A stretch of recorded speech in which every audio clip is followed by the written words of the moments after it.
Thursday morning again. Good morning, guys and girls. Lovely morning here from Welcome Bay. If I look out my window, there's a lot of clouds out there, so probably a bit of the rainy season coming up again, as they promised us this weekend will be wet, and a bit more wet. So this morning is not to talk about the weather. We're talking about immigration and the anxiety that goes with that. Did you check my t-shirt? Boeremeisie. I'm wearing it with pride. This was sponsored by a group in New Zealand. This is going to lower the camera a bit there. Called Vlakvark NZ. Vlakvark. That is flat peak, or actually more bush peak. And they made us this beautiful little hats as well. Oh, mine's not here. You're afraid of your hair. It says Boeremeisie. Vanessa en Werner from Vlakvark. Baie dankie. Thanks a lot, guys. Ons dra dit met trots, want Boeremeisie sal ek wees, né? So if you want to check out their website, that is their website called Vlakvark. It's got this little bush pig in there. We've asked them if we can give away a few t-shirts this morning. They haven't responded yet, but I think they're still sleeping. I left it to number 99. So, all right, anxiety is not something that you can actually explain to somebody. It's not like a specific disease or illness that you know, if I get this type of itch, then suddenly I've got anxiety. If you don't struggle with anxiety, or if you never had an anxiety attack, it's very difficult to explain it to someone, and it's also very difficult for people to understand what you're actually going through. So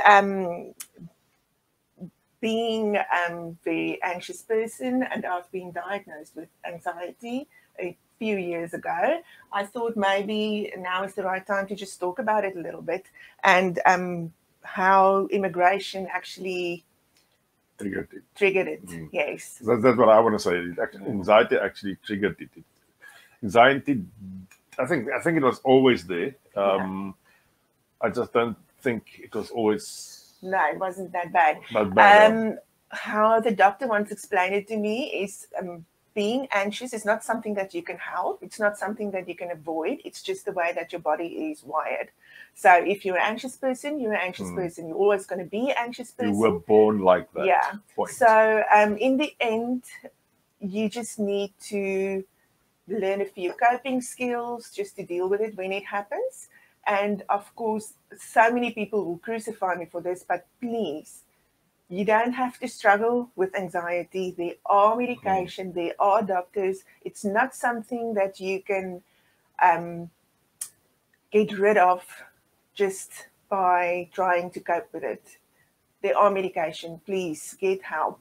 I am on a few women's groups in New Zealand, and so many moms and women ask, or they say, suddenly they struggle with anxiety. Are there anyone that can give them just some coping skills, or someone to just help them get through it? People ask that someone please just pray for them. Yes, prayer helps a lot because it keeps you calm. But really, the Lord gave us doctors and gave us medication. Please use it. You don't have to struggle like that. Can I ask a question? Yes. Except the fact that I love you.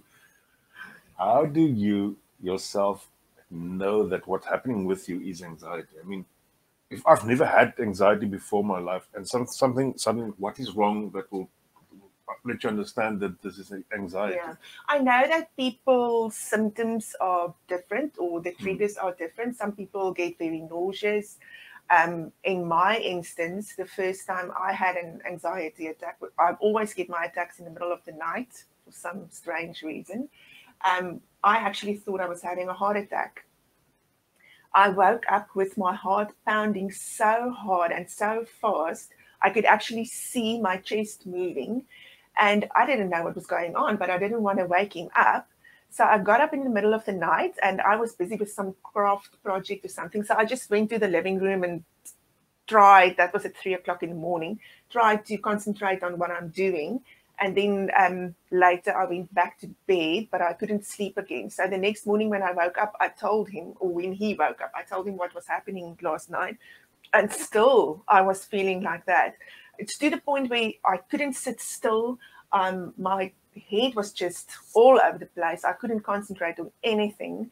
I was just so anxious. So I was really thinking, I think I'm dying. So he said, must I take you to the hospital? I said, no, I don't like doctors. That's the other thing. But in the end, I said, okay, no, please just let go. Let's go. I can't cope with this anymore. We got to the hospital. I could not sit still. I ended up walking up and down outside. And in the end, when I finally got to the ER, they said, yeah, well, it's anxiety. They gave me 4 tablets or something, 4 Ativans at one time. I took it, and it was about 20 minutes. Then it was over.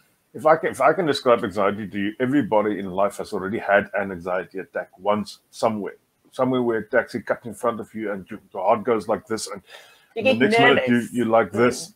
That is even if it's a very, very small anxiety attack, that is an anxiety attack. So everybody anywhere in life has had one at least. I won't say that's an anxiety attack. But I mean, that's when you get nervous. An anxiety attack is that for 15 minutes at a time. It doesn't stop for 15 minutes. You feel like that. Right. So it really feels like you're dying. So that was just to explain a little bit about anxiety. And luckily, I have a husband that really made a point of it to try and understand what was happening to me and how my brain works and how to help me. Still don't know, but... Yeah, well, at least you listen and at least you try to understand and you do what I ask you to do. Added immigration, make it work. Okay, so let's start at the beginning. In 2016, in the beginning, when we visited New Zealand for our Luxie Decide, I had an anxiety attack. I think it was the first night that we were here, in the middle of the night. But then I knew what it was because it has happened to me once before. So I knew exactly what it was, and I knew that it was going to stay like that unless I get something to help me through it. Yep. So the next day, after an anxiety attack, you are just numb. It's like you can't walk. You've got no energy. It's like you've had all this adrenaline through your body for the whole of the night. So you're really very tired. So then I said to him about 5 o'clock the next afternoon, I've been feeling nervous the whole day. I couldn't do anything with him. We wanted to visit Auckland. We wanted to walk on the pier. I just couldn't do anything. I was sitting in the car the whole time, but your mind is so busy that you can't switch off. So then at 5 o'clock, I said to him, listen, maybe we must look for some kind of after-hour clinic or something just to get through this. So we went to the White Grass, I think, in Auckland. Yeah, coming from South Africa with our rands, I had to immediately, just before they were even talking to us, we had to pay $123. I don't know why, $123. And I told them that it was anxiety, but of course they have to go through the whole rigmarole. So, ECG, seeing a doctor. Okay, we didn't do blood tests. Yeah, no. So then the guy, when he noticed or realized that it was actually anxiety, he asked me what I used in South Africa. And I said, well, they gave me Ativan. So he just prescribed, I think, 9 tablets for every day that we were still meant to be in New Zealand. He gave me one. Cost me $9. Yeah, for the medication. Well, about $300 just to see the doctor. Yeah. Well, the medication in itself has quite a few side effects. So you don't feel yourself. You don't feel yourself when you're on the medication. So, but at least I didn't have further panic attacks, and I could actually enjoy a little bit of New Zealand at that time. So then getting back to South Africa, seeing what New Zealand was all about, we decided, okay, this is it. We're immigrating. And that's when it really hit me. then Or hit us. yeah, then you start to think of all the things you have to do, everything you have to leave behind. Thinking, will you actually be able to do this? Will you be financially okay on the other side? So then the anxiety attacks became more regular. I think I had one almost every night. Can I just say something? Yeah. Vanita says it could have been menopause. No, I know what menopause is like.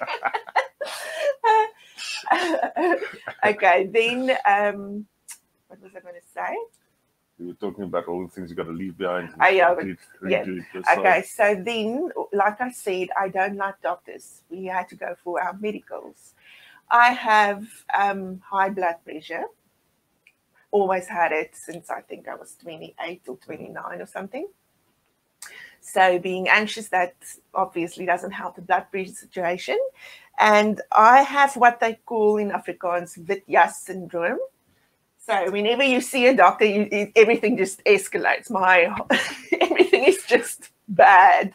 It was this hectic when we declared that I had high cholesterol. That's why they found out the heart problems. She declared that she had high blood pressure, and they wanted an ECG. So they did the ECG, but they could not get her blood pressure down to do to get a measurement where you were allowed to come to New Zealand. The doctor actually said to me, with this blood pressure, you won't be allowed in New Zealand. So they actually took her in a little dark room, lay her down for about 5 hours about, and they had this thing on the cuff. I automatically it took my blood pressure every 10 minutes or something for 4 hours.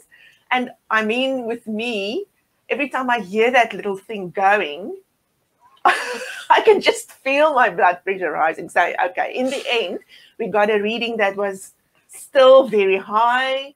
According to the doctor, not low enough for New Zealand. But anyway, I just said, I'm not going to do this anymore.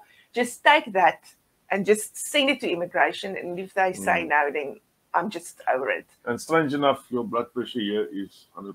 Yeah, well, the medication here is different. So I don't know what it is, but all of a sudden my blood pressure is normal. They could never...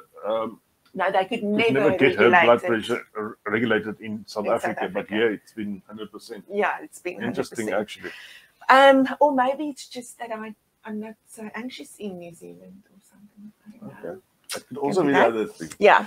Okay, so then the doctor's appointments was really bad for me. Just thinking, I think we knew we had to go to the doctor on the 30th of September or something. So from August to September, I was worried about my appointment at the end of September. I lost 20 kilograms from August to the end of September. I picked that up. Just because I didn't eat, I couldn't sleep. I had an anxiety attack almost every night. Luckily, I worked at a psychiatric practice, but I didn't tell anyone about it. So the only person that really knew what I was going through was my colleague in the same office, Karin, and he. And she was so supportive. I'll get to work at 8 o'clock in the morning, feeling like, can't explain it to you. And she'd just say, did you have an attack last night? I'd say, yes. She'd say, go back home. You can say thank you to her. She's listening this morning as well. Thank you, Karin. If it wasn't for you, she'd send me home and say to me, go lie down until 11 o'clock. Come back when you feel better. I'll get back at work and I'll start working for about 2 hours. Can't concentrate, feeling so nauseous, trembling. She'd just say, go home. You can't work like this. And she then, in the end, spoke to the doctors at the practice. And one day, one of them just called me in and say, why are you struggling like this? You don't need to struggle like this. We can help you. But you know what we like? We think, or I do, you can do this on your own. You just have to change your mind, kind of thing. So then he said, okay, if you don't want to go on medication, just go see a psychologist. So I went to a psychologist, CBT psychologist. And he really tried, and I liked him a lot. I worked for him for quite a few years, so he knew me upside down and inside out. But I don't know if I'm allowed to say this, but CBT for anxiety, I don't think so. CBT is where you train your brain. And I'm sorry to say, but when you're having an anxiety attack, there's no way that you can think straight or just try to calm your brain to do what they tell you to do. You need very easy, very simple coping skills to just get through the attack, because you can't avoid the attack. It happens. You just have to get through it. You just have to realize, okay, I'm not going to die from this. It will go. It will pass. I just have to get through it. So you just need coping skills just to get through that 10 or 15 minutes, and then to relax. So the CBT didn't work for me. The doctor then put me on medication, which didn't. My body just couldn't take the medication. It was just the wrong medication, I think. It made me even sicker. At that stage, my daughter had a little baby, and I was a little baby. Huh? She had a baby. We hope it's a little baby. We went to visit her, but I was in such a state. I couldn't even hold the baby. I lie down most of the time, and she would put the baby next to me. I was really sick. It make you really, really sick. And the problem, as her husband, you don't really understand what is really going on in somebody's body especially with the medicine. The medicine, you think it should work? Yeah, you think medicine is one of those things. You take the tablet, you put it in your mouth, and you're better. It doesn't work like this. It actually, if she takes the tablet, she's 10 times worse than before. I mean, it was... So then I went back to the doctor, and he went, I think we changed the medication 3 times, and it still didn't work. So by that time, we were all up in arms. Poor Jan, the doctor said, you must be thinking I don't know what I'm talking about because nothing works. So in the end, I ended up in hospital. And then he put me on very strong medication. And I think it worked within 2 days. Yep. I was better within 2 days. I started to eat again. I was just my old self again. And as you can see, I've gained all the weight again.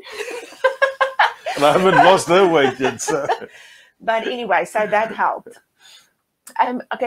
Because you have to remember, when you start thinking about immigration, there are so many things that's going on. We had to, the decision in the first instance is a huge thing, just to get to the decision that you're immigrating. And then we had to sell the house. Well, I loved my house. It was my very first house that we actually owned. Can I say it? Yes. She's getting a new house. We just bought a place down here in Welcome Bay, of all places. We bought a place in a complex. Yes. Yeah, so we have complex bewoners now. So, and then you had to get rid of all the furniture, all the stuff. Animals. That was the worst thing for me. I had to resign. I've been working since I was 16 years old. For me to just think that I'm not going to own my own money was really a huge thing. So just to resign made me anxious. Then we had, you think of everything you're going to leave behind. Your parents, my son, my daughter, my grandchild, my support system, my friends, all the financial stability. We were doing really well in South Africa. We had everything we needed. We had cars, we had a house, things were really going well for us. So you think, will I be able to survive in New Zealand? You don't know what your financial stability will be like in New Zealand. You don't know if there will be a support system. But Jan got a job offer, so this was it. It's our last chance. We were just thinking, we were almost at the age where we couldn't apply to come to New Zealand. So thanks to Herman Rood for that. Yes, so. If it wasn't for Herman, we wouldn't have been here. There are so many people in our lives that played a role in us getting to New Zealand. It is just amazing how the Lord just made everything work out. It was a given that we should come. It's just no other way around that. So yes, you go through all of that. But by December, I was a whole lot better. we went on holiday with the kids, and everything started to happen. We sold the house very quick. I think it was 2 weeks. It was on the market, and we sold the house. We ended up having to live with friends of ours, Linda and Leslie, and the 2 little boys, which became family to us. We ended up staying with them for about 6 months because in the meantime, they picked up that Jan had a heart problem and they had to go through heart surgery. So that just pushed our application to come to New Zealand back with a year and a half. So by that time, I didn't have a house. So if it wasn't for the doctors at my practice, or at the practice, and the medication I was on, and the wonderful friends that we had, I don't know how I would have coped with that as well. I think the Lord knew that he was going to have a heart operation. You better get on medication before that happens.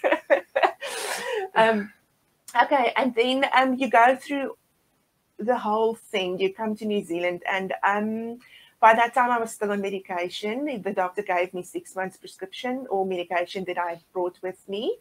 Then you start to worry, what's going to happen when this runs out? Are they going to be able to give me the same medication? So this is all the things that's going on in my mind. And when you get closer to the point where the medication is almost finished, luckily he told me how to just make the medication a little bit less and how to, what do you call it? Yourself to spin, how to wean yourself off the medication. So by that October, I think, the year that we got here, I was off the medication and I was actually feeling really well. And then everything was going really good. And I went back to South Africa in February when my daughter had her second baby. And I think I was in South Africa for, I think it was the 4th week that I started to feel anxious again. Well, she called me within the first week and said, "You want to come out?" Yeah. I said, "No, we booked you for 6 weeks there. You better stay." So I could feel, I didn't have anxiety attacks, but the symptoms was there. So South Africa makes you stress. I think so, probably. Put that comment on there. Less stress in New Zealand. For it's sure, a fact, there's less stress. And I think the thought that I'm so far away from him, he knows how to deal with me when I'm anxious. And now being in a situation where I'm with my grandchild and my daughter, I don't want to put them through this. But I had one day where I couldn't do anything, but my daughter also knew her mom. So we coped with it. And it got better again. I wasn't feeling myself for the last 2 weeks in South Africa, but I dealt with it and I got through it. I came back to New Zealand and I was fine, I think, for about 5 weeks or so. I wasn't feeling very well, but I coped. South African stress was and then I started having anxiety attacks again that night. So I had to go to the doctor. I really tried to put it off, but I just couldn't anymore because it was getting to the point where it was almost too late again. This is the thing with anxiety. When you start getting anxiety attacks, you have to get help. If you leave it for too long, you're really making yourself sick. Get the help you need, please. If that's the only thing that you do, you don't have to struggle. The doctor here, she's a lovely lady.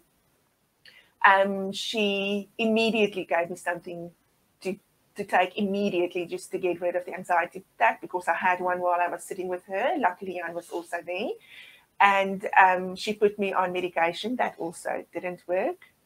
By that time, I knew that my body is very sensitive to medication. So you have to get the right medication to work. Luckily, the second batch that she prescribed worked. And it's not strong medication like I had in South Africa. I don't need that strong medication. It's only one little tablet I drink every day, and it makes a whole lot of difference. But she also sent me for counseling. And if you're in Tauranga, Judy Stockwell is the most amazing lady to deal with anxiety. I went, I think I got 10 sessions from for free. This is part of the health system in New Zealand. Yes, Yep. for free. So I went every second week for 10 sessions. And she actually gave me the coping skills that I need to get through an anxiety attack and to do what to do when you start feeling that it is coming on, and really she made such a difference. And that coping skills is something that I can take with me wherever I go. So whenever I start feeling a little bit anxious, I just do what she told me to do. It's easy. You don't have to think about it. It's something that your body can just do by itself. You don't have to think about it.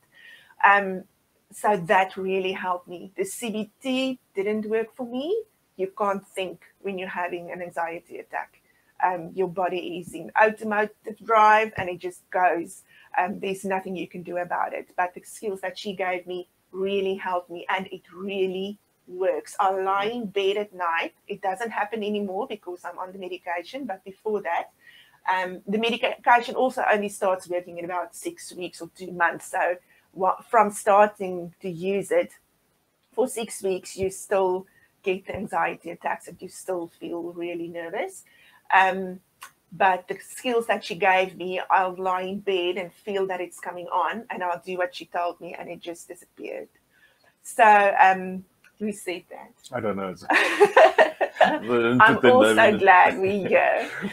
So what I want to say, actually, just to sum it up, is immigrating in itself is very stressful. So if you're prone to anxiety and if you're suffering from anxiety, get the help that you need to help you get through it. Yep. You don't. The thing is that I just want to get across is you don't have to struggle. No one can help you, and it's nothing that you can think away. You can't, because the people that don't know anxiety, I was one of them.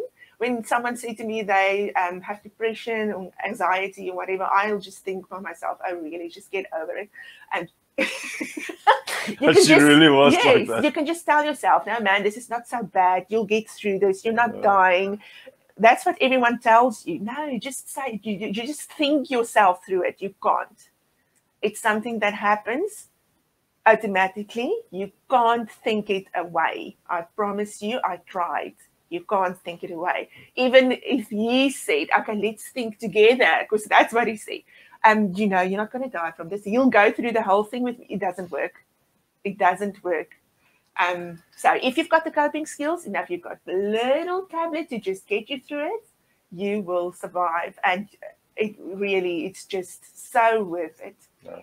If you are in New Zealand this morning and you're struggling and you want to talk to somebody, please, you can put send you up me for messages. You can send me messages. I will answer you. Yeah. I know what you're going through. I know what anxiety is all about. And get help. I mean, really, yes. I promise you, get help. It changes your life. So. Yeah. And it's not a bad thing. Dis nie 'n skande om depressie of angs te ervaar nie. Dit is nie 'n skande nie en daar is hulp. Alright. Once again, dankie aan Vlakvark vir ons pragtige hempies. Ek gaan die hele dag met hom loop. I'm gonna do my shopping with it. Ek gaan net nou mooi, want ek sien hierdie een tire, this one tire, because it stretches over my tummy, it looks really inflated. We really love it. Thank you so much. Guys, get out there. They do this type of stuff. They also do wall art, the stickers. They send us one, but I haven't had time to put it up yet. But when I'm in my new house, I'm definitely going to get some from them. I want to say something. This is a good quality cap. Really good quality cap. I had it on yesterday on the boat. I just had to go and check that the boat doesn't leak or rust. So, good quality cap. The t-shirts also good quality. You sometimes get people who print stuff on very cheap stuff. And this is real good quality. Ridiculous. And they're so quick. I think they made it within a day and sent it off. It's really quick. It's just much more than just t-shirts and caps. They do cars. I can quickly, let's just share the screen for 1 second. Sorry, guys. They do cars. As you can see there, there's a few t-shirts, baby grows. all other weird stuff. So get hold of them, go and like their page and speak to them regarding this. Okay. I see there's no other comments, questions. But thanks a lot for your help this morning. Pleasure. Doesn't often that she says, I want to talk. So if she wants to talk, I listen. Sometimes. Okay. So Take care. all right. We'll speak to Vlakvark, and then next week somewhere we'll give you each, or we'll give somebody a t-shirt and a cap. Thanks, everybody. Bye-bye. Bye.